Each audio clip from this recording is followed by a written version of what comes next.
দর্শক, কক্সবাজারের টেকনাফ থেকে সরাসরি যোগ দিচ্ছেন সহকর্মী শাহিন শাহ।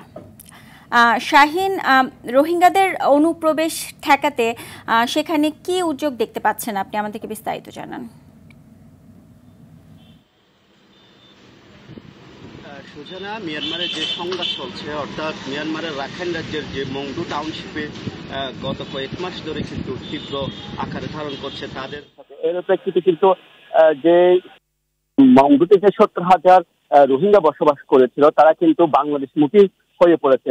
এর প্রেক্ষিতে কিন্তু 10,000 রোহিঙ্গা ইতিমধ্যে টেকনাফ উখিয়ার সীমান্ত হয়ে, বিশেষ করে বঙ্গোপসাগরের একটি অংশ হয়ে কিন্তু তারা প্রবেশ করে।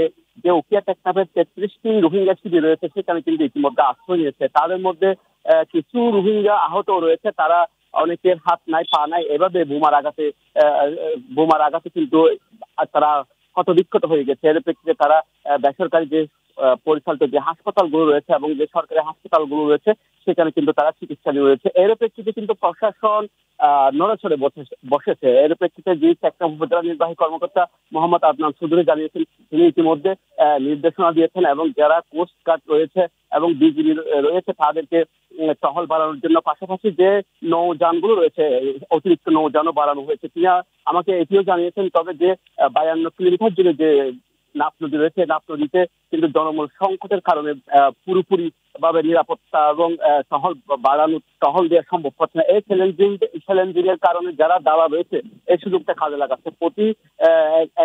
একটা গোষ্ঠী দালাল সংঘবদ্ধ হয়ে কিন্তু প্রতি রোহিঙ্গা 20 থেকে 50,000 টাকার মাধ্যমে কিন্তু তারা রোহিঙ্গাদেরকে এপারে প্রবেশ করাচ্ছে।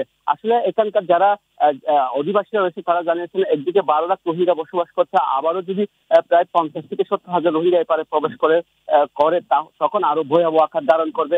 এদিক দিয়ে তারা কিন্তু প্রশাসন যারা রয়েছে বিজিবি এবং কোস্টগার্ডের প্রতি দাবি জানিয়েছেন যে কোনো মূল্যে এই অনুপ্রবেশটা বন্ধ করার জন্য।